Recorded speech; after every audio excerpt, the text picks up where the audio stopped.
기초노령연금이 2027년부터 기준 중위소득 90%, 2030년에는 80%로 바뀐다는 소식이 알려졌습니다. 그러면 지금 받는 사람은 탈락하는 걸까요? 새로 신청할 사람은 어떤 기준을 봐야 할까요? 먼저 결론부터 말씀드리면 2026년 8월 28일 현재 이 변화는 확정되지 않았습니다. 보건복지부 장관이 설명할 예정이던 개편안 발표가 시작 약 1시간 전에 취소됐기 때문입니다. 오늘은 현재 적용되는 수급 자격과 금액, 소득 인정액 계산 구조, 취소된 초안의 내용과 정책 시나리오를 분리해서 설명하겠습니다. 기초노령연금은 검색에서 많이 쓰는 표현입니다. 하지만 2014년 기초연금법이 시행된 뒤 현재 공식 명칭은 기초연금입니다. 국민연금의 노령연금과도 다른 제도입니다. 국민연금, 노령연금은 가입자가 낸 보험료와 가입기간을 토대로 지급합니다. 기초연금은 조세를 재원으로 만 65세 이상 중 소득과 재산이 일정 기준 이하인 사람에게 지급합니다. 따라서 검색할 때는 기초노령연금 수급 자격이라고 입력하더라도 신청과 공식 안내에서는 기초연금이라는 이름을 찾으면 됩니다. 기본 조건은 3가지입니다. 만 65세 이상이어야 하고 대한민국 국적을 가지고 국내에 거주해야 하며 가구의 월 소득 인정액이 선정기준액 이하여야 합니다. 2026년 선정기준액은 배우자가 없는 단독 가구 월 247만 원, 배우자가 있는 부부 가구 월 395만 2천 원입니다. 여기서 부부 가구는 두 사람 모두 65세여야 한다는 뜻이 아닙니다. 배우자가 65세 미만이어도 배우자의 소득과 재산이 조사 대상이 될 수 있습니다. 공무원연금, 사립학교교직원연금, 군인연금, 별정우체국연금 등 일부 직역연금 수급권자와 그 배우자는 원칙적으로 제외됩니다. 다만 연금 종류와 일시금 여부 등에 따라 예외가 있어 개별 확인이 필요합니다. 가장 많이 생기는 오해입니다. 단독 가구 247만 원은 월급이나 국민연금만을 뜻하지 않습니다. 소득 인정액은 소득평가액과 재산의 월 소득 환산액을 더한 값입니다. 소득평가액에는 근로소득, 사업소득, 재산소득, 공적이전소득 등이 반영됩니다. 근로소득에는 일정 공제가 적용될 수 있습니다. 재산의 소득 환산액은 주택과 토지 같은 일반 재산, 예금과 주식 같은 금융재산, 자동차, 부채, 거주 지역별 기본재산 공제 등을 반영해 월소득 형태로 바꾼 값입니다. 그래서 집이나 예금이 있다고 무조건 탈락하는 것도 아니고 월소득이 247만 원보다 낮다고 무조건 수급하는 것도 아닙니다.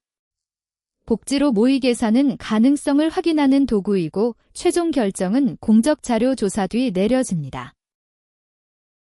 2026년 기준연금액은 1인 월 최대 34만 9,700원입니다.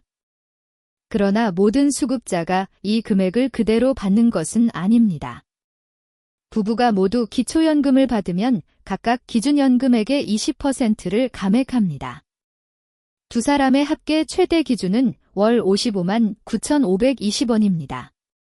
국민연금의 급여액과 가입기간에 따른 연계 조정이 생길 수 있고 기초연금을 받은 뒤 소득이 선정기준액을 넘어서는 역전을 막기 위한 감액도 있습니다. 즉, 수급 자격을 판단하는 선정기준액과 실제 월 지급액은 별도의 단계입니다. 현행 기초연금법은 만 65세 이상 중 수급자가 70% 수준이 되도록 선정기준액을 정하게 합니다. 노인 집단의 소득과 재산 분포를 추정해 매년 원화 기준을 조정하는 목표 수급률 방식입니다. 발표가 취소된 초안은 이 방식을 기준 중위소득 연동으로 바꾸려 했습니다. 보도된 경로는 2027년 기준 중위소득 90%, 2028년 86.6%, 2029년 83.3%, 2030년 80%입니다. 2026년 1인 기준 중위소득은 256만 4,238원입니다. 현행 단독가구 선정기준액 247만 원은 이 금액의 약 96.3%입니다. 따라서 기준을 90%에서 80%로 내리면 대상선이 점차 낮아지고 수급 범위가 줄 가능성이 큽니다. 다시 강조하지만 이 경로는 최종 확정안이 아닙니다. 발표 자체가 취소됐고 법 개정, 예산, 연도별 고시가 남아 있습니다. 기준 중위소득 80%와 노인소득 하위 80%는 다른 말입니다. 기준 중위소득은 전체 국민 가구소득의 중간값을 중앙생활보장위원회가 정책 기준으로 정한 것입니다.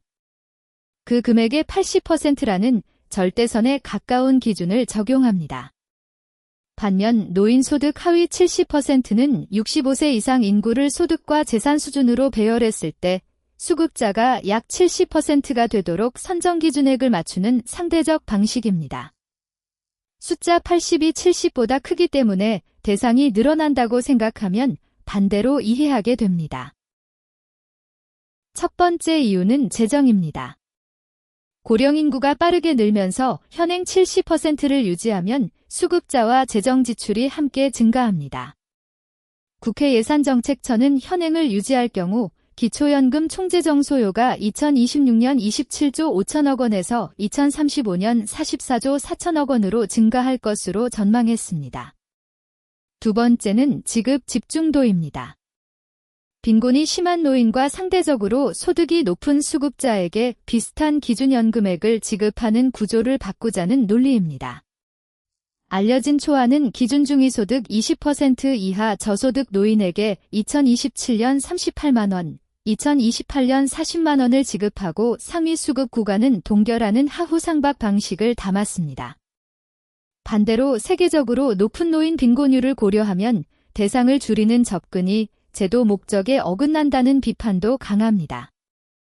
지급액을 조금 높이는 대신 수급권을 잃는 사람이 생기면 경계가구의 생활 불안이 커질 수 있습니다.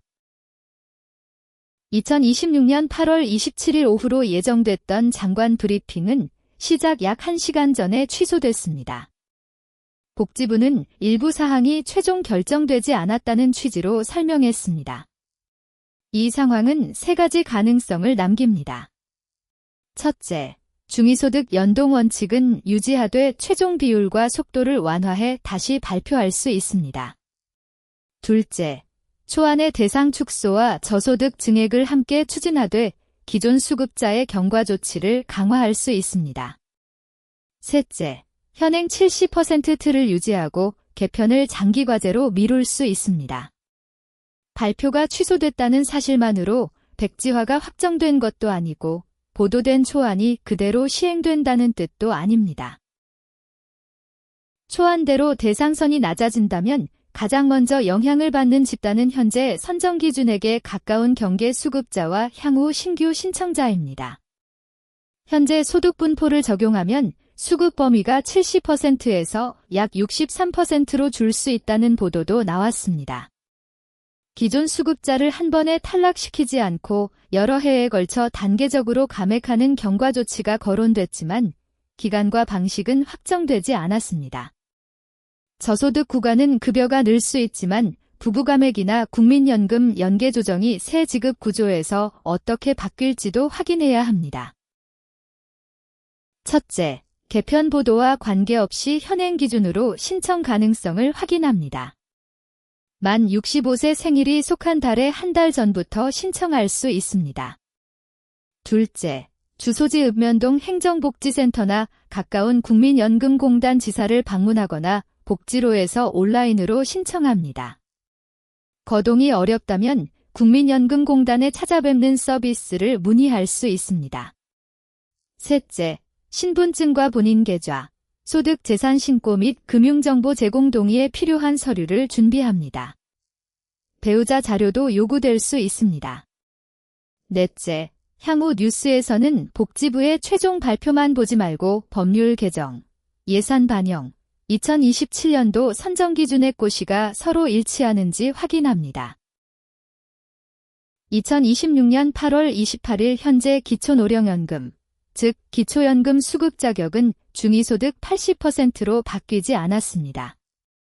현재 기준은 단독가구월 소득인정액 247만원, 부부가구 395만 2천원이며 기준연금액은 1인 최대 34만 9,700원입니다. 취소된 초안의 핵심은 단순한 숫자 변경이 아니라 대상의 폭을 줄이고 저소득층의 지급액을 높이는 재배분이었습니다. 앞으로는 최종 비율보다 기존 수급자의 경과 조치, 저소득 증액 규모, 실제 빈곤 감소 효과를 함께 확인해야 합니다.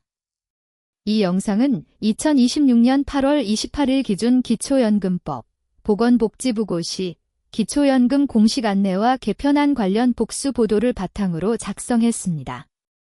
개인별 수급 여부와 금액은 행정기관의 소득 재산 조사에 따라 달라집니다.